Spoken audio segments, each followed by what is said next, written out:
जो खुद संपर्क में जाना चाहता है वही सब बोलते ना, क्या कीजिएगा। अरे किस किस को कितना बढ़ाए, कौन कहाँ चला गया, जाने दीजिए। बिहार के मुख्यमंत्री नीतीश कुमार बरस रहे हैं उपेंद्र कुशवाहा पर, जो जेडीयू के संसदीय बोर्ड के राष्ट्रीय अध्यक्ष हैं। दरअसल जेडीयू का जब से आरजेडी संग गठबंधन हुआ है, तब से उपेंद्र कुशवाहा पार्टी से कुछ खफा हैं और अब उनकी नाराजगी 2023 की शुरुआत में खुलकर सामने आ गई है। कुशवाहा कह रहे हैं कि नीतीश कुमार और पार्टी को कमजोर करने की साजिश हो रही है।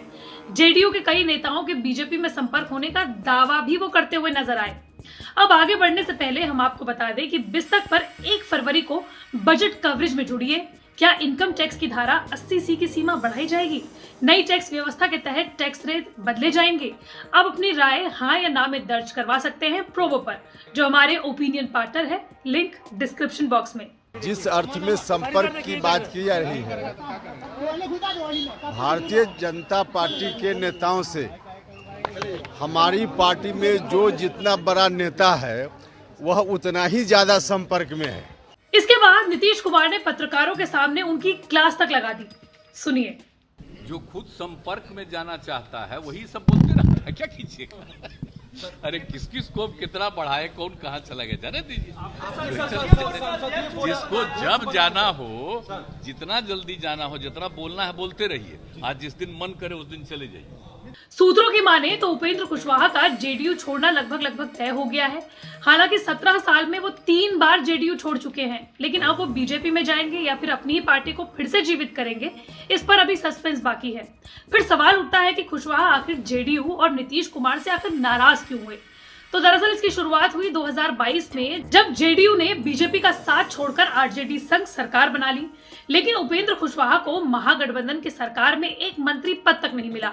कुशवाहा को उम्मीद थी कि कैबिनेट विस्तार में उन्हें डेप्यूटी सीएम तो बना ही लिया जाएगा, लेकिन नीतीश कुमार ने साफ कर दिया कि तेजस्वी के अलावा कोई दूसरा डेप्यूटी सीएम बनाया ही नहीं जाएगा, जिससे उपेंद्र कुशवाहा के अरमानों पर पानी फिर गया।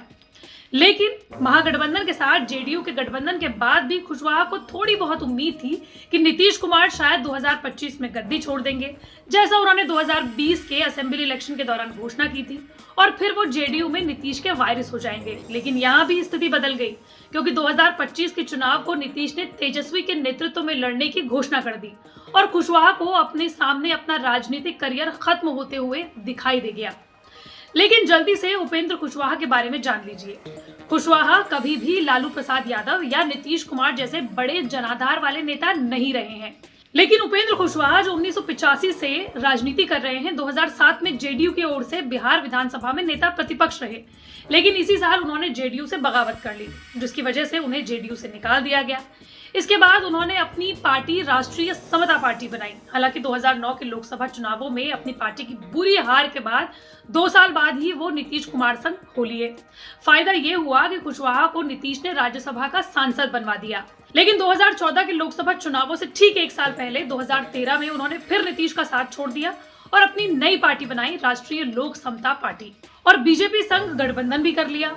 मोदी लहर का फायदा कुशवाहा को भी हुआ और वो बिहार में अपनी पार्टी के 4 में से 3 कैंडिडेट को जीत हासिल करवा पाने में सक्सेसफुल रहे। मोदी सरकार में उन्हें केंद्रीय मंत्री भी बनाया गया। फिर 2019 के लोकसभा चुनावों से 1 साल पहले कुशवाहा ने बीजेपी गठबंधन को भी टाटा बाय बाय बोल दिया। दरअसल बीजेपी गठबंधन में उपेंद्र कुशवाहा खुद को बिहार में एक राजनीतिक ताकत के रूप में देखने लगे। हाल ये हुआ कि इन लोकसभा चुनावों में कांग्रेस और आरजेडी संग मिलकर उन्हें बुरी हार का सामना करना पड़ा। फिर कुशवाहा ने महागठबंधन का साथ भी छोड़ दिया, लेकिन उनके कॉन्फिडेंस में कमी बिल्कुल नहीं दिखी। बिहार के 2020 के विधानसभा चुनावों में कुशवाहा की पार्टी ने मायावती की पार्टी बीएसपी और ओवैसी की पार्टी एआईएमआईएम के साथ मोर्चा बना लिया। लेकिन इन चुनावों में भी हाल ये रहा कि बीएसपी को 1 और एआईएमआईएम के 5 उम्मीदवार जीते, लेकिन कुशवाहा की पार्टी के सभी उम्मीदवार हार गए कुशवाहा को मिलाकर। कुशवाहा की पार्टी को 1% के आसपास वोट प्रतिशत मिले। लेकिन 2021 में नीतीश ने कुशवाहा का हाथ थामा और उनकी पार्टी का जेडीयू में विलय हो गया। जेडीयू ने न सिर्फ उन्हें पार्लियामेंट्री बोर्ड का प्रमुख बनाया, बल्कि विधान परिषद भी भेज दिया। लेकिन उनकी उम्मीद के मुताबिक उन्हें मंत्री नहीं बनाया गया। हाल ही में जब कुशवाहा दिल्ली के एम्स में रूटीन चेकअप के लिए भर्ती हुए तो उनसे मुलाकात के लिए बिहार बीजेपी के कई नेता पहुंचे। तस्वीरें बाहर आने के बाद उनके और नीतीश कुमार की लड़ाई की बातें आग की तरह फैल गई। ऐसे में बिहार की राजनीति में अस्त हो चुके कुशवाहा को क्या बिहार बीजेपी बचा पाएगी? आपको क्या लगता है? हमें कमेंट बॉक्स पर जरूर बताइए।